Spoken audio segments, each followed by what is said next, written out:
El 23 de diciembre de 2025, el gobierno ruso lanzó un ataque con toda su fuerza contra Ucrania con el objetivo de aniquilar a su adversario.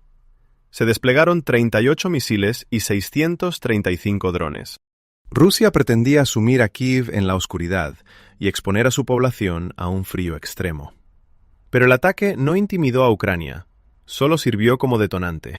Mientras los misiles rusos seguían en el aire, la respuesta ucraniana fue inmediata y devastadora. Primero, los puertos, depósitos de crudo, oleoductos y embarcaciones rusas en Krasnodar fueron hechos volar por los aires. Inmediatamente después, el gigantesco complejo petroquímico de Stavropol quedó envuelto en llamas. Todo el territorio, desde Moscú hasta el Mar Negro, se había convertido en el alcance de fuego de Ucrania. Rusia había atacado, pero fue Ucrania la que cortó los recursos de la maquinaria bélica rusa. Comenzamos la historia en el punto más álgido, el duelo de estrategia táctica que se desarrolló esa misma noche. El ataque del 23 de diciembre no fue un bombardeo convencional.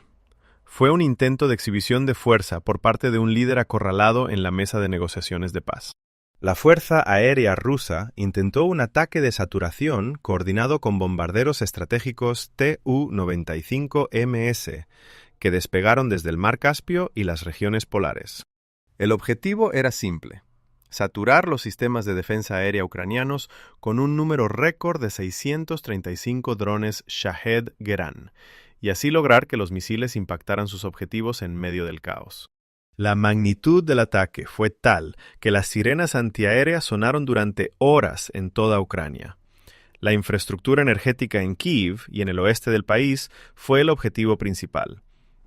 Al menos 3 civiles murieron y se produjeron apagones generalizados. Kiev y el sur de Ucrania se enfrentaron a un desastre mayor cuando el sistema eléctrico colapsó, dejando a los ciudadanos en la oscuridad y sin calefacción durante un tiempo. Rusia pretendía obligar a los ucranianos a rendirse, congelándolos durante los días más fríos del invierno. Sin embargo, este ataque se convirtió en la señal de contraofensiva que el Estado Mayor ucraniano estaba esperando. Mientras el ejército ruso concentraba toda su atención y capacidad de defensa aérea en la frontera ucraniana y las líneas del frente, la profundidad estratégica de Rusia quedó expuesta, casi sin protección. La contraofensiva ucraniana se basó en ataques precisos y la destrucción de objetivos de alto valor como respuesta al asalto total de Rusia. En medio de este caos, la Agencia de Inteligencia Ucraniana, GUR, desplegó su carta asimétrica. Mientras los radares de defensa aérea rusos fijaban objetivos sobre el cielo ucraniano, drones suicidas ucranianos de largo alcance se infiltraron silenciosamente en territorio ruso. El objetivo fue la ciudad de Budionovsk, en la región de Stavropol, situada cientos de kilómetros detrás de la línea de combate. No se trató de una base militar elegida al azar. El blanco principal fue la refinería petroquímica de Stavrolen. Este es uno de los lugares donde el pulso industrial de Rusia es más fuerte. El complejo, propiedad de Lukoil, es el segundo mayor productor ruso de polímeros y polietileno de alta densidad. Necesitamos aclarar esto a la audiencia. Esta planta es la cocina que suministra materias primas al ejército ruso. Aquí se fabrican los fuselajes compuestos de los drones, los componentes internos de los vehículos militares, los materiales aislantes para municiones e incluso los componentes plásticos del equipo que utilizan los soldados. Los drones ucranianos impactaron las unidades de craqueo de etileno y el taller de separación de gases, los puntos más sensibles de la planta, mediante colisiones directas. Las imágenes publicadas en redes sociales y verificadas por analistas OSINT mostraron que la planta se había transformado en una gigantesca bola de fuego que iluminaba el cielo nocturno. Este ataque no solo provocó un estancamiento temporal en la producción industrial militar rusa, sino también una crisis de materias primas que duraría meses. Otra imagen de ángulo amplio compartida mostraba el fuego cubriendo toda la instalación, haciendo imposible la extinción. El cierre de Stavropol podría reducir la capacidad de producción de vehículos aéreos no tripulados, UAV, de Rusia hasta en un 20%. Esa noche, Ucrania destruyó no solo la capacidad de producción actual, sino también el potencial futuro de producción de municiones de Rusia. Mientras Stavropol ardía, la ola de ataques de Ucrania se extendió más al sur esa misma noche, alcanzando el nudo estratégico en la entrada del estrecho de Kerch, en la región de Krasnodar. El objetivo era el puerto de Tamaneftegaz, una de las mayores puertas de exportación de energía rusa en el Mar Negro. Esta es una de las principales arterias que Rusia utiliza para vender GLP, crudo y productos de combustible al mundo y así financiar la guerra.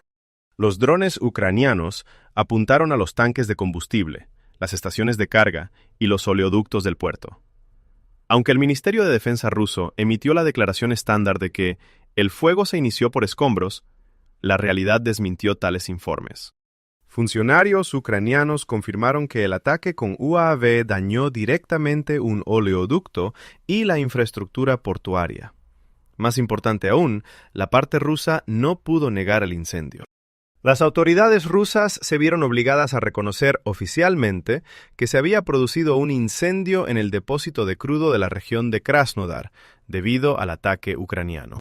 Los informes marítimos de la zona indican que el ataque causó daños no solo a las instalaciones terrestres, sino también a los barcos anclados en el puerto. Según el informe de Safety4Sea, este ataque paralizó las operaciones logísticas rusas en el Mar Negro. La implicación técnica de este ataque es que Ucrania le arrebató a Rusia su carta de chantaje energético. Mientras Rusia intentaba cortar la electricidad de Ucrania, Ucrania cerró directamente el flujo de dinero de Rusia. El cierre del puerto de Tamán creará un cuello de botella importante en el transporte de petróleo ruso a los mercados asiáticos y a los países del sur global. Esto constituye una maniobra de estrangulamiento económico. Entonces, ¿por qué Ucrania eligió este momento y estos objetivos específicos? Rusia abrió esta puerta al infierno con un error fatal que cometieron 11 días antes. La raíz de la historia se encuentra en una crisis internacional ocurrida el 12 de diciembre en el puerto de Chornomorsk, en Odessa. Al darse cuenta de que había perdido el control del Mar Negro y queriendo utilizar el corredor de cereales de Ucrania, Rusia recurrió a las tácticas de un estado paria. Los misiles rusos apuntaron al buque Cenk-T, propiedad de la compañía turca Cenk-Rorro, que estaba anclado en el puerto de Odessa con fines puramente civiles y comerciales. El buque transportaba ayuda humanitaria y mercancías comerciales. El ataque con misiles provocó un incendio en la cubierta y dañó la cabina de mando y los botes salvavidas. Las tripulaciones fueron evacuadas en medio del pánico. Se informó que un total de 3 barcos turcos sufrieron daños en este ataque. Este fue un ataque directo de Rusia no solo contra Ucrania, sino también contra la inviolabilidad de Turquía, un miembro de la OTAN, y el comercio internacional. El presidente Zelensky confirmó directamente el ataque y condenó el comportamiento vandálico de Rusia contra la infraestructura civil y comercial internacional. Para el gobierno de Kiev, este ataque fue la gota que derramó el vaso. El Estado Mayor ucraniano presentó una nueva doctrina en la guerra comercial marítima, la represalia proporcional. La lógica es, si Rusia intenta asfixiarnos atacando los puertos de Odessa, Chornomorsk y los buques mercantes civiles, nosotros los asfixiaremos atacando sus puertos comerciales en el Mar Negro, como Tamán y Novorossiysk, junto con su infraestructura de petróleo y gas. El evento que consolidó esta determinación tuvo lugar el 20 de diciembre, justo antes del ataque del día 23. Rusia llevó a cabo un brutal ataque con misiles contra el puerto de Odessa, matando a 8 civiles y causando graves daños a la infraestructura portuaria. A medida que aumentaba el número de muertos en Odessa, el plan de represalia de Ucrania se hizo más evidente. Según los informes del diario The Guardian, estos ataques formaban parte de la estrategia rusa para impedir que Ucrania exportara mercancías por vía marítima. El ataque del 23 de diciembre contra el puerto de Tamán y el oleoducto fue una respuesta directa a los asaltos contra el buque Cenk-T y Odessa. En lugar de emitir una condena diplomática, Ucrania habló el único idioma que Rusia entiende, el lenguaje de la fuerza y la destrucción. Los tanques de crudo ardiendo en Krasnodar fueron un mensaje cifrado enviado a Moscú. Si nuestros barcos no están seguros en el Mar Negro, sus petroleros y puertos tampoco lo estarán. El costo diplomático y económico de estas represalias de ojo por ojo resulta mucho más oneroso para Rusia. El ataque al puerto de Tamán disparó las primas de seguros para el transporte de petróleo ruso en el Mar Negro a niveles exorbitantes. Las navieras internacionales no querrán atracar en puertos rusos una vez que han sido declarados zonas de conflicto. Al atacar un barco turco el 12 de diciembre, Rusia puso en peligro sus propias exportaciones de energía, valoradas en miles de millones de dólares, y convirtió el Mar Negro en un lago de la muerte para sí misma. El precio de esta ceguera estratégica se está pagando con la conflagración de la puerta económica más grande del sur de Rusia. Al contemplar el panorama general, vemos que el mito de una retaguardia rusa segura se ha derrumbado por completo.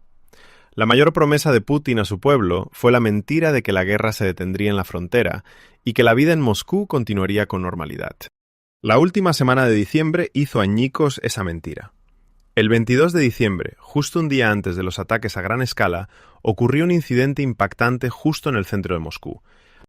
Un general ruso murió cuando una bomba colocada en su vehículo explotó justo enfrente de su casa en la capital. El Comité de Investigación ruso inició de inmediato una indagación sobre posibles vínculos con Ucrania. El significado estratégico de este asesinato es mucho mayor que la destrucción de una brigada en el frente. Demostró que la agencia de inteligencia rusa, el FSB, no pudo siquiera proteger a sus oficiales militares de alto rango en el mero corazón de la capital. El miedo y el pánico se apoderaron de la élite, los oligarcas y los funcionarios en Moscú. Se preguntaban, ¿seré yo el siguiente? La guerra ya no es un informe noticioso en la televisión. Es una realidad palpable en las calles de Moscú. Sin embargo, el colapso no se limitó a la capital. En las profundidades de Rusia, a miles de kilómetros del frente en la región de Perm, trenes de carga militar y camiones cisterna de combustible ardían violentamente en las estaciones. Estos incendios demostraron hasta dónde puede extenderse el brazo de Ucrania o de los grupos de resistencia dentro de Rusia.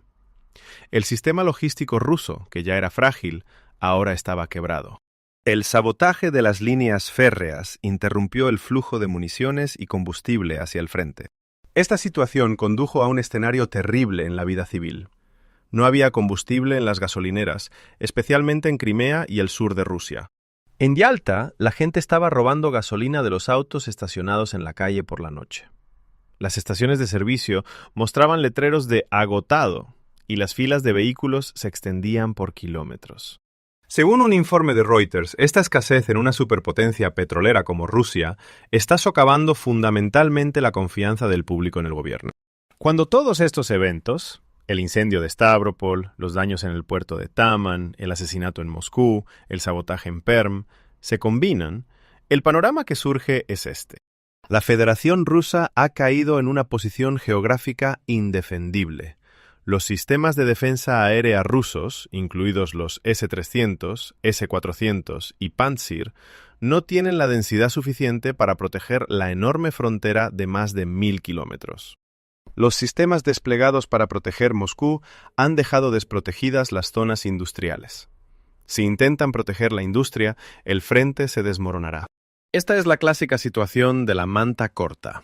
Si te cubres la cabeza, los pies quedan al descubierto.